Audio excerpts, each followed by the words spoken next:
vivait la course la plus exigeante au monde, en voyageant avec la compagnie aérienne la plus récompensée d'Amérique du Sud, LAN.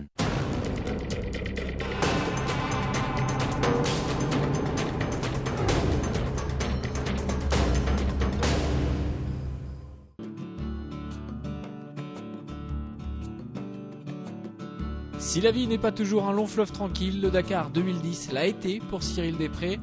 Le Français a remporté l'épreuve pour la 3e fois de sa carrière, et le moins que l'on puisse dire, c'est que celle-ci n'a pas été la plus dure à conquérir.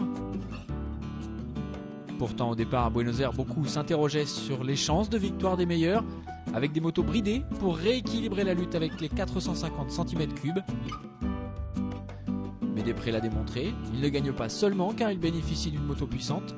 Non, il le fait aussi et surtout car il possède un grand talent, un gros cœur et maintenant une énorme expérience. L'an passé, pour la première du Dakar en Amérique du Sud, il avait été incontestablement le concurrent le plus malheureux. Cette expérience lui a visiblement servi de leçon.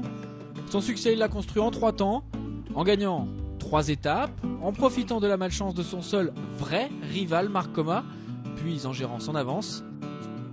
L'Espagnol aurait pu contester la suprématie de Després sans 2 ennuis mécaniques dans la première semaine et surtout sans la petite tricherie grotesque dont il s'est rendu coupable durant la 7e étape. Sur la route vers Antofagasta, un de ses pneus commençait à s'user dangereusement. Il s'est donc arrêté derrière une maison pour le changer. Une manœuvre illégale. Résultat des courses, 6 heures de pénalité. Adieu les rêves de gloire à Buenos Aires.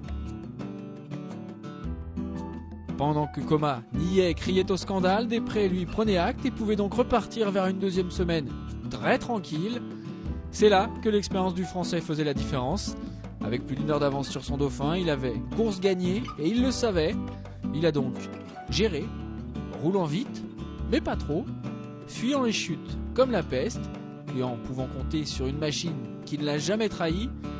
3 victoires d'étape, donc 4 2e places. Il a terminé toutes les étapes dans le top 10. Voilà qui en dit long sur sa maîtrise et sa régularité durant ce Dakar.